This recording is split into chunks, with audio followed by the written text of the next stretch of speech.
vous avez entendu, hein, même si on est jeune. Ce qui fait la force de Missing, c'est selon la grande tradition du thriller politique, c'est la confrontation entre ce contexte politique dramatique et cette relation intime père-fils qui se révèle au cours du film, et cette relation père-belle-fille qui naît. Mais pour moi, il y avait ce double thème. D'abord, le fait que le film se passait pas dans les putsch au Chili, ça a été pour moi comme arrière-plan très très important. Mais c'est surtout ce qui m'a intéressé énormément, c'est la position du père, qui était un homme très... Il votait Reagan, il votait Nixon et Reagan. Donc, vous pouvez voir. Et que cet homme-là, dans cette aventure, il finit par connaître son fils et changer d'opinion sur son pays. Voilà, c'est ça qui m'a intéressé beaucoup, cette relation père et fils. Et puis surtout, père et belle-fille. Parce que leur relation aussi était, vous l'avez vu dans le film, c'est que lui était très méchant. Il détestait son fils, il n'aimait pas du tout elle, il n'aimait pas son langage, et lui, il était très chrétien, appartenait à une tendance religieuse en Amérique qui s'appelle, comment ça s'appelle? Sylvette, aidez-moi. Scientiste. Non, scientiste, qui n'ont rien à voir avec celle Oui. Les chrétiens scientistes. C'est des chrétiens scientistes, oui,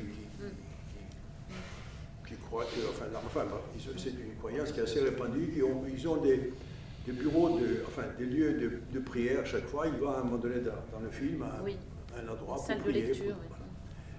Donc, cette confrontation du père, ou plutôt de ce que le fils et du père, m'intéressait. C'était un thème qui m'intéressait énormément aussi. Sans quoi, ça devenait presque un documentaire sur le putsch de Pinochet. Donc, c'était tout à fait un autre film. Vous savez, on parle d'une Amérique. Il n'y a pas une Amérique, il y a des Amériques. Il y a des Amériques. D'abord, il y a les grandes villes comme New York, comme un peu Los Angeles, mais surtout les villes du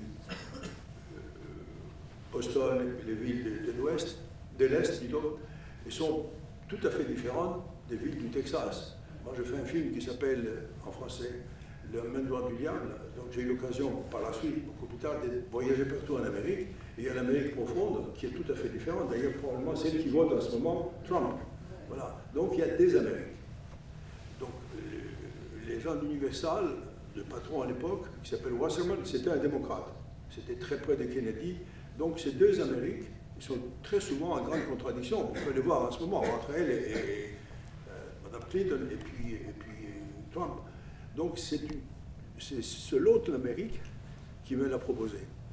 Et c'est l'Amérique à la Trump qui l'a rejeté en mettant tant de communistes, etc., en tenant pas du tout compte que comme je le disais, que l'Universal a voulu produire ce film et que Jack Lemmon et tout ça, qui ne sont pas des gauchistes non plus, ont accepté de le jouer, etc. Moi, je voulais Jack Lemmon. Oui. Et quand je l'ai proposé à Universal, on avait un meeting, une réunion avec plusieurs personnes, et ils disent, alors maintenant, parlons casting, qu'est-ce que vous pensez comme ça? Je dis, Jack Lemmon. Il y a eu un silence total.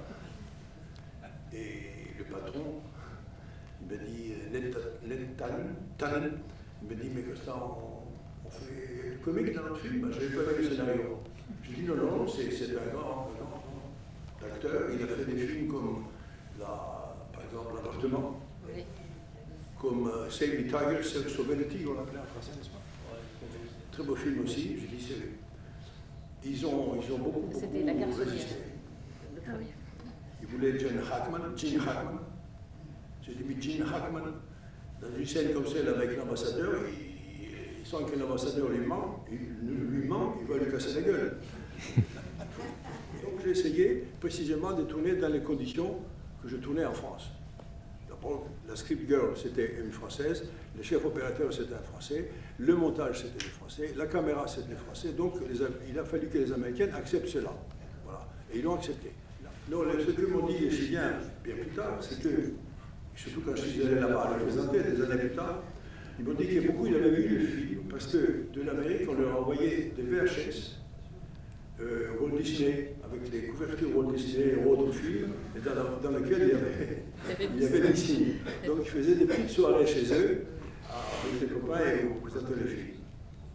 Oui, parce qu'il a été évidemment interdit jusqu'à la fin de la dictature. Oui, absolument.